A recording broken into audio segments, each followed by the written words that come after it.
Misiek. Miśku, bo poszła kamera. Patrz tutaj. Misiek, zobacz tu, patrz, stryk.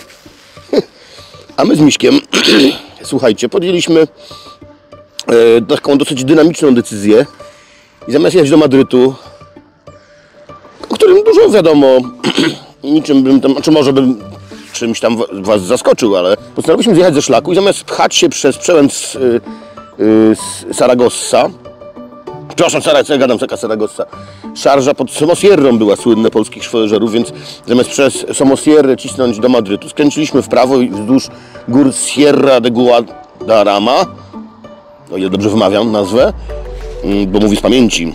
Dojechaliśmy do miasta bardzo nieoczywistego.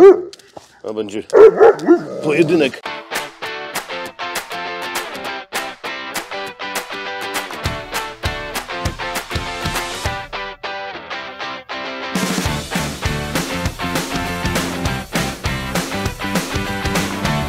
Pojedynek polskiego walecznego tutaj wilka.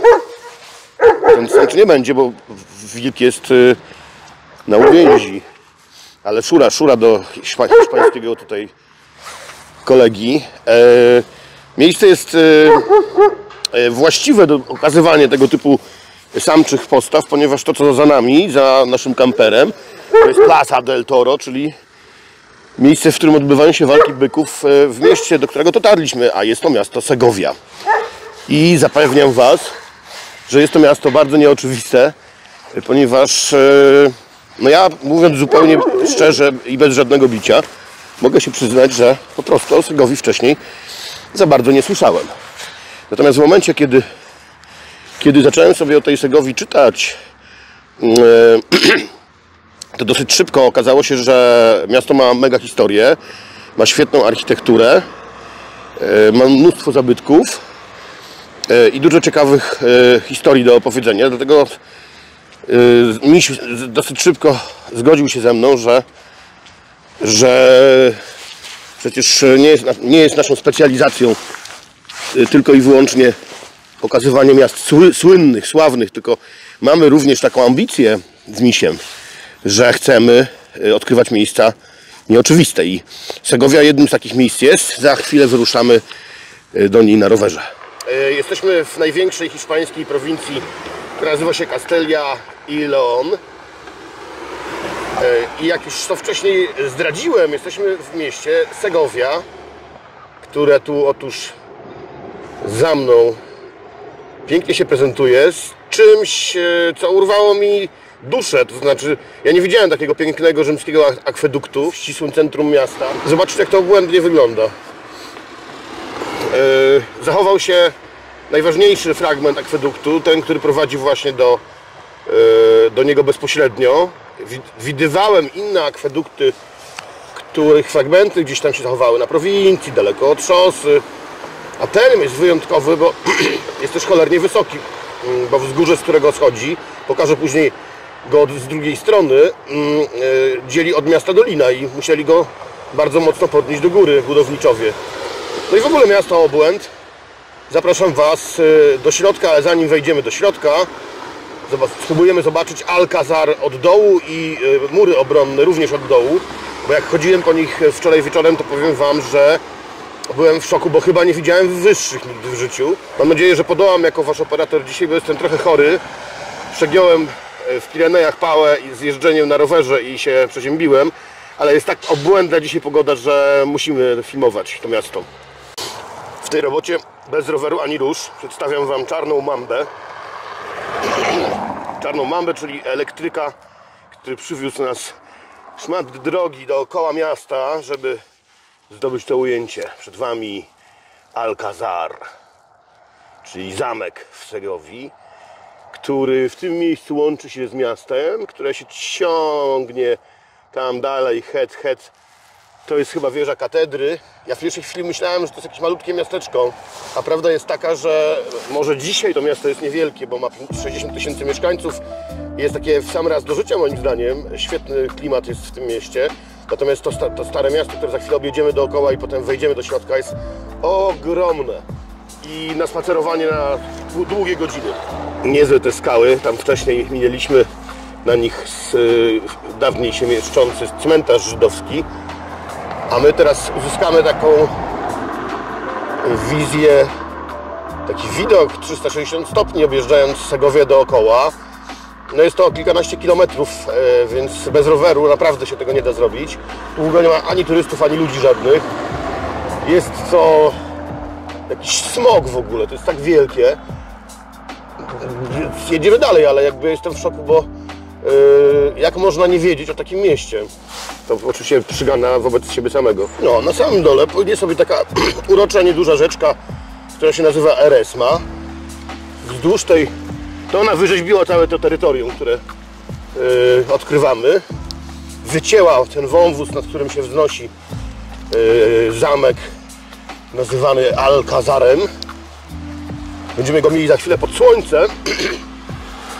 No ale ambicją naszą jest otoczenie go z wszystkich stron i stworzenie takiego obrazu Segowii 360 stopni. Dlatego teraz pojedziemy o tam. Tamtędy się dostaniemy do miasta. Na tej górze ludzie mieszkają już od kilku tysięcy lat. Natomiast takie poważniejsze budowle wznosili tutaj oczywiście Rzymianie. I Rzymianie oczywiście nie byli ostatnimi budowniczymi tych wszystkich niesamowitych konstrukcji, ponieważ po nich nadeszli tu Wizygoci, potem Maurowie. Potem było to miasto obiektem rekonkwisty. Było jedną z siedzib królów Hiszpanii, wtedy się tworzącej jeszcze z tych regionów, Kastylia i Leon, Aragonia i tak dalej. A my pędzimy teraz dalej w stronę samego Starego Miasta. Powiem krótko, Aqueducto, które spróbuję tu jakoś sfilmować, żeby przybliżyć wam jego skalę. Klimat tutaj zakręca. I Aqueducto. Tędy płynęła woda dla miasta na takiej wysokości. To tutaj trochę widać skalę, bo ludzie łażą tam na dole malutcy tacy, prawda? Że można sobie spróbować to wszystko jakoś w głowie poukładać. Udało mi się objechać miasto dookoła. Było ważne w czasach rzymskich, było olbrzymie i z całą pewnością równie ważne w czasach Maurów i później w średniowieczu też. No a skala tego, co tu widzimy po objeździe, mogę tylko powiedzieć, że jest olbrzymie. Musiało tu mieszkać kilkadziesiąt tysięcy ludzi w starożytności, w średniowieczu właśnie. Myślę, że tak dużych miast w Polsce nigdy nie było w tamtych czasach. Czarną mambę musimy tu zostawić. Przypięta elegancko pod znakiem. Będzie czekała na powrót swojego dzielnego jeźdźca, czy nie. A my rozglądamy się po placu, chyba najgłówniejszym tu na dolnej części miasta, pod Aqueducto. No i co? I czas wyruszać na pieszą eksplorację tego, co widzieliśmy jak dotąd z zewnątrz. Postaram się wyłapywać najciekawsze klimaciki. No i tak, pomysł na dzisiaj mamy jeszcze taki, jako że miasto, w którym teraz jesteśmy, ma bardzo fajnego sąsiada.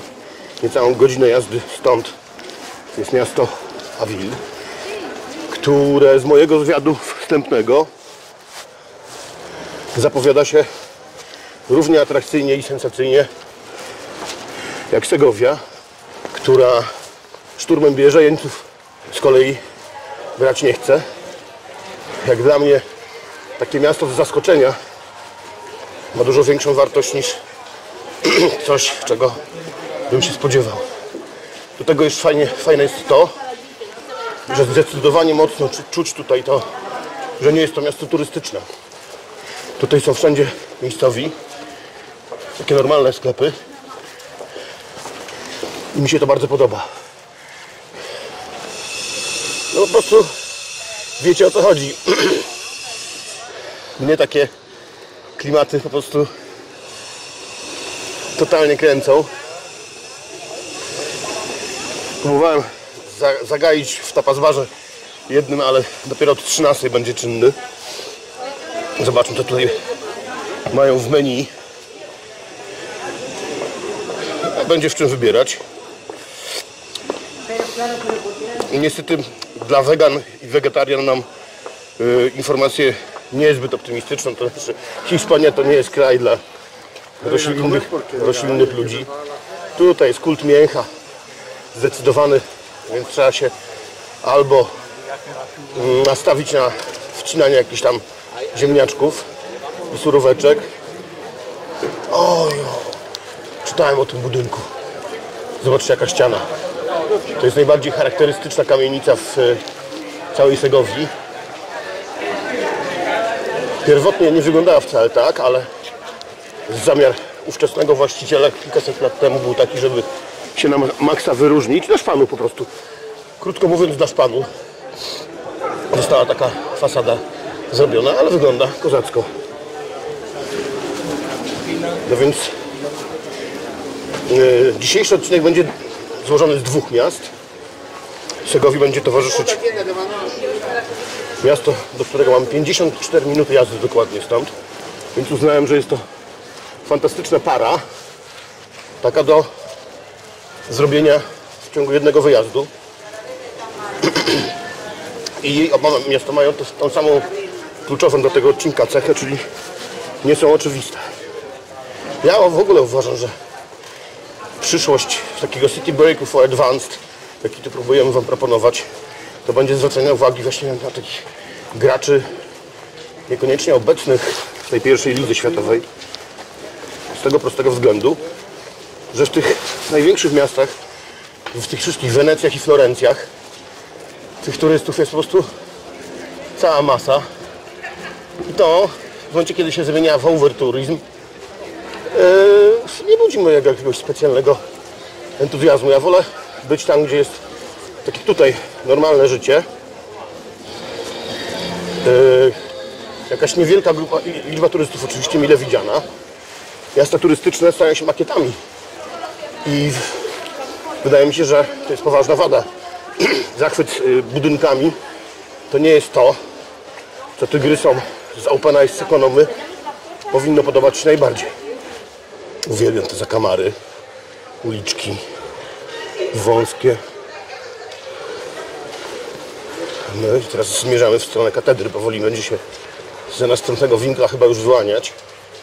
Ja ją widziałem z większej odległości, pokazywałem zresztą. Jest wielka, jest piękna.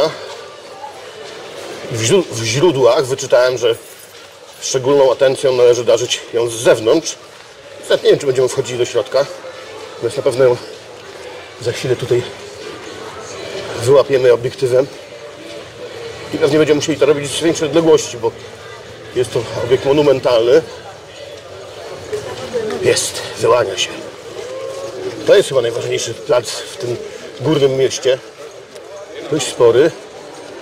I to jest ona, słuchajcie. Kolejny statek kosmiczny ląduje na naszej planecie. Zresztą zaraz zrobimy fotkę z naszym empatem, bo wydaje mi się, że to jest to miejsce, gdzie nie tylko zatrzymamy się na chwilę dla tego pysznego widoku, ale też coś zjemy i zrobimy właśnie misję z naszym uficzkiem, kosmicznym ogórkiem, zwanym oficjalnie empatem. Czekamy sobie na kawusię. No i właśnie przyszła. Gracias. I za chwilę do kawusi dołączy tost, no bo nie było tutaj jakiegoś specjalnego super wyboru o tej porze. Więc jakieś hiszpańskie super specjały czas przyjdzie później. Zresztą byłbym, że tak się delikatnie wyrażę, nierozsądny, gdybym nie był zadowolony z tego, że siedzę po prostu z kawą, dostanę po prostu tosta. W takim słońcu fantastycznym, z widokiem na tą katedrę super bombową, z tym dźwiękiem, z tymi balkonikami nad nami. Coś absolutnie fantastycznego. A ja opowiem Wam trochę więcej o tym mieście, do którego pojedziemy później, ponieważ to było miejsce bardzo ważne podczas rekonkwisty. Dlatego dumą największą mieszkańców średniowiecznych były olbrzymie mury obronne, które opasały całe miasto. No w tych niespokojnych czasach były one kluczowe. Ponoć włożono w nie wyjątkowo dużo wysiłku. No i Avila, bo tak się nazywa miasto, do którego się udamy, które zostało założone dawno temu przez tak zwanych Celtyberów. W I wieku doszło tam do chrystianizacji, potem przez ponad 300 lat rządzili nim Maurowie i potem wróciło po rekonkwiście, tak jak powiedziałem, w ręce chrześcijan, poprzedników Hiszpanów. No i takie losy dotyczyły również miejsca, w którym teraz siedzimy. Te potężne wzniesienie skaliste z potężnymi murami obronnymi, z wielką twierdzą, alkazarem. To są tak idealne warunki do życia dla dużej społeczności, że miasta przechodziły z rąk do rąk często, co fajnie powoduje jakby takie urozmaicenie dosyć istotne wielu miast hiszpańskich dzięki temu, że się mieszały stylem. Więc jak się przemieszcza przez tą przestrzeń, gracias, jak się przechodzi przez tą przestrzeń, no to nie ma, dla oka nie ma nudy. Tymczasem wjechało jedzonko, więc na chwilę Was przeproszę, bo muszę skonsumować. Uwielbiam takie, zwłaszcza zamieszkane przez żywych ludzi. To jest chyba najważniejsza jak dotąd refleksja z tego miejsca. Takie zakamarki są wspaniałe. Idziemy sobie zerknąć, co znajdziemy za rogiem, wzdłuż murów katedry. A ja zaczynam się już brać za swoją robotę, czyli zadaniem moim, czy też może ambicją w każdym mieście, które odwiedzamy, jest odkryć jego entelechie, znaleźć jego unikalną cechę, która wyróżnia spośród innych miast i poszukać źródła Złotego Wieku. Bo każde takie miasto kiedyś przechodziło przez Złoty Wiek i po wielkości zrealizowanych tu budowli widać, słychać i czuć, że musiał być jakiś powód tego bogactwa. Są miasta, które żyły z tego, że były portowe. No tutaj rzeczka, jak widzieliście, niewielka, więc na pewno nie to jest powodem potęgi Segowii, a to, że z tą potęgą tu obcujemy, to będzie próbowała pokazać kamera, ale nie będzie jej łatwo, bo skala obiektów, z którymi mamy do czynienia, jest trudna do uchwycenia nawet w szerokokątnym obiektywie. No ale robimy to w naszej mocy. No więc, gdy jechałem wzdłuż wspomnianych wcześniej już gór, rzuciło się w oczy to, że ta okolica tutaj jest dosyć pustawa. Tutaj nie ma takich wsi w tradycyjnym takim polskim tego słowa znaczeniu. Są rozległe, trawiaste przestrzenie, na których się pasą stada krów, byków. Natomiast we wczesnym średniowieczu i no, przez kilkaset lat głównym źródłem bogactwa Segowii okazało się, że były owce. Otóż na tych fantastycznych terenach pasterskich, które otaczają to miasto ze wszystkich stron, hodowano gigantyczne stada owiec, które dostarczały, jak wiemy, surowce do produkcji sukna. A sukno było jednym z najdroższych, najbardziej pożądanych towarów w tamtych czasach. W związku z tym mamy w swoim ręku już ten poszukiwany klucz do zrozumienia Segowii.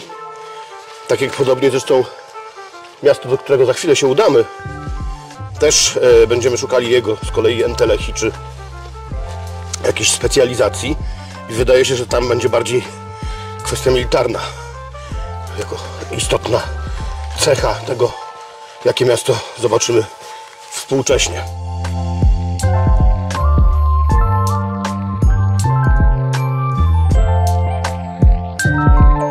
Tak się snuje tymi uliczkami Segowii i wydaje mi się, że zaczynam łapać, dlaczego Hiszpanom z takich miast może wcale nie zależeć na sukcesie turystycznym. Czego byśmy pod tym sformułowaniem nie rozumieli. Bo tutaj jest bez tego nadmiaru turystów naprawdę dobrze. Poza tym tutaj jest, ja to zresztą w wielu miejscach podobnych czułem, że tutaj nie należy nic zmieniać, bo tutaj nie ma czego poprawiać. Tu jest po prostu tak, jak powinno być. I jakaś taka ciągłość historii tu jest. No, gdybym mieszkał w tym mieście, to powiedziałbym, że zostawmy to i nie róbmy rebrandingu. Jest to również dosyć smutna refleksja z perspektywy naszych polskich miast, które chętnie porównuję. To jest też część mojej pracy, gdyż te centra naszych miast z tej perspektywy tutaj dzisiejszej no ewidentnie straciły swoją funkcję, podstawową funkcję społeczną. I to nie tylko tyczy się Krakowa, ale również myślę, że centrum Gdańska, ścisłe centrum Warszawy to są miejsca no niezbyt przytulne dla mieszkańców, nieprzyjazne i najczęściej już tych mieszkańców nieposiadające, bo no proszę, żółta lokomotywa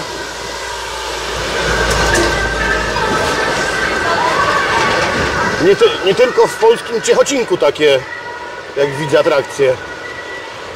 Podoba mi się bardzo takie żyjące normalnym życiem, z autobusami jeżdżącymi wśród tych starych budynków, w tych wąskich zaułkach. Ja manewrowałem zresztą wczoraj kamperem po tych ulicach. O Jezu, powiem wam, że przygoda niepowtarzalna i trochę survival. No w kilku takich zakamarach, no to tak na styk, na milimetry przechodziłem. Pamiętajmy o tym, że Nomad, czyli nosiciel naszego studia filmowego i podcastowego, jest wielkości autobusu, jeżeli chodzi o wysokość i szerokość. Więc takie sytuacje jak przed nami są trochę takim koszmarem prowadzącego. Bardzo dobrze teraz rozumiem pierwszy raz w życiu tak dogłębnie, jakie znaczenie mają życzenia wśród kierowców tirów popularne, czyli szerokości. Bardzo podoba mi się to, co tutaj widzę. Kolejny placyk tych miejskich takich zakamarków z kościołami, kolejnymi wieżami jakimiś jest tutaj co niemiara. Nawet nie próbuję się zmierzyć z całą tą przestrzenią, bo można by tu pewnie spędzić kilka dni na dreptaniu. Ale wróćmy na chwilę do refleksji na temat naszych polskich miast, którymi na co dzień dosyć entuzjastycznie się zachwycam. No ale prawda jest taka, że coś zrobiliśmy źle, coś poszło nie tak, ponieważ Segovia uczy, że w takiej przestrzeni powinno być pełno ludzi, współczesnych mieszkańców, że wszystkie te okna powinny być zasiedlone przez lokalsów. To dla nich to miasto faktycznie funkcjonuje, im służy i to jest mega super. I trochę mi jest smutno, jak sobie przypomnę, jak spacerowałem wieczorem po pustej, pozbawionej mieszkańców wyspie Spichrzów w Gdańsku, czy żyjąc na co dzień w Krakowie obserwujemy to, jak się rozlewa poza Stare Miasto również i walczymy z tym na Kazimierzu. Ja myślę, że też rozmawialiśmy o tym w podcaście o Warszawie, że można być entuzjastą, fanem wręcz wieżowców tej dzielnicy budującej w Warszawie skyline takiej wielkomiejskiej, nowożytnej stolicy, ale tam też nie mieszkają ludzie.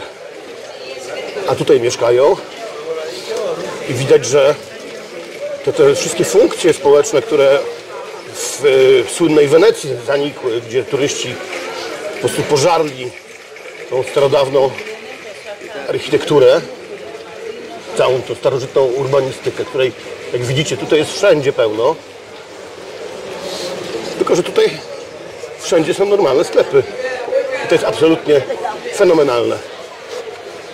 No właśnie, takie zakamarki zawsze poluję z największą przyjemnością. No tutaj takie terytoria niedostępne dla roweru, choćby nie wiem z jakim napędem czy wsparciem elektrycznym. Dlatego prowadzimy dzisiaj kombinowaną operację pieszo-rowerową. Świetne te przełączniki na górze. Jakieś takie przejścia pomiędzy budynkami. No wygląda to.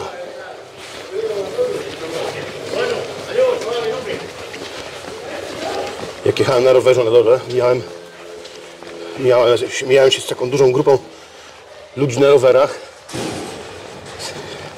Fantastycznie, jak gwałtownie do mnie machali, krzyczeli: ola, ola, cześć! Ja tam oczywiście odmachiwałem. Bardzo lubię psychologiczną stronę bycia i społeczną stronę bycia w Hiszpanii, bo już wiele razy się spotkałem z tym, że ludzie są bardzo mili. No myślę, że rozmyślania o tym, jacy są Hiszpanie, to będę kontynuował za jakiś czas, ale między ludźmi tutaj czuję się bombowo. No, obczaiłem to teraz, bo jest tablica z napisem po angielsku. Trochę nie wiedziałem,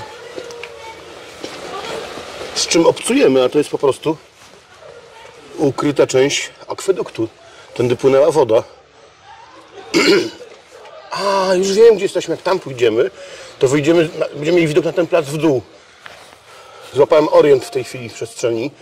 No i tutaj widzicie, jak przebiegał akwedukt później przez miasto, rozprowadzając wodę aż do samego Alcazaru.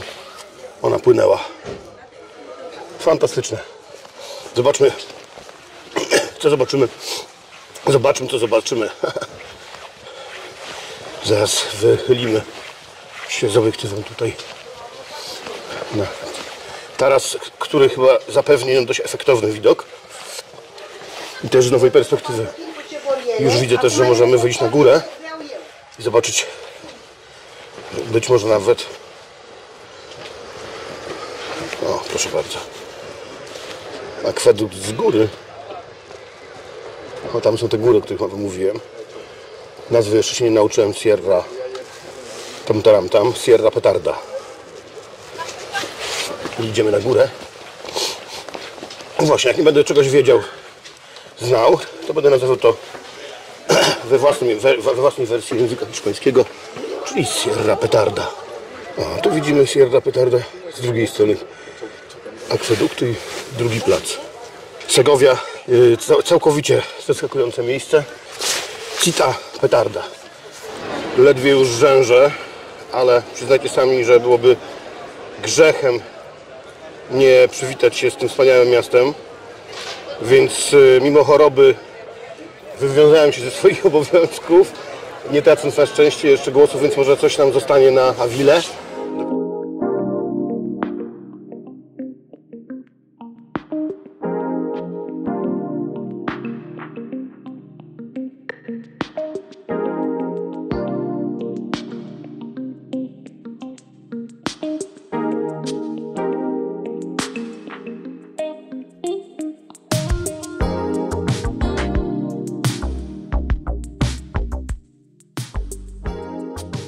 No, jak dla mnie to jest super, ponieważ uwielbiam takie zębate fortyfikacje.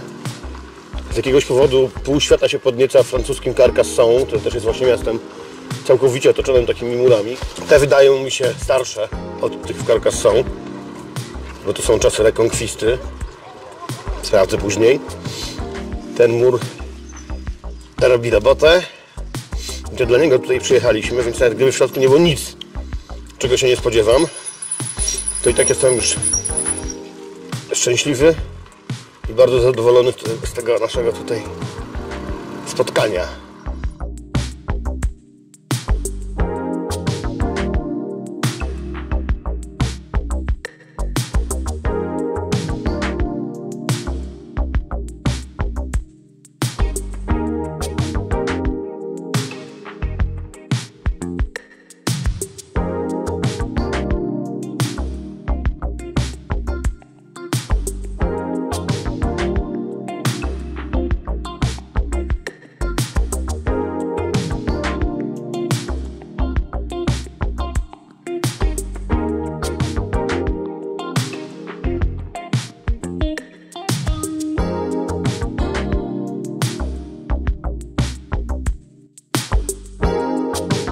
Nadszedł czas na uroczyste naklejenie Segowii na nomada. Wybieramy miejsce nad Berlinem i obok Hamburga. Przed chwilą starannie wyczyszczony szmatką, żeby się nam ładnie ta Segowia tutaj trzymała. Tada!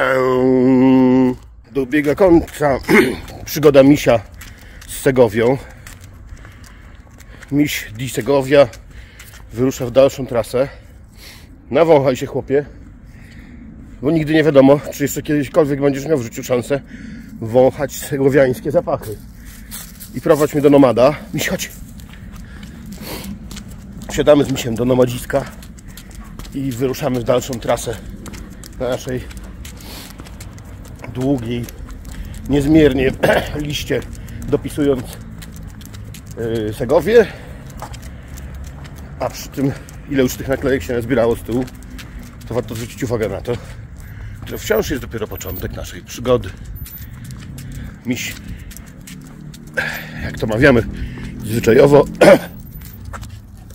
dziś do domu. Do domu.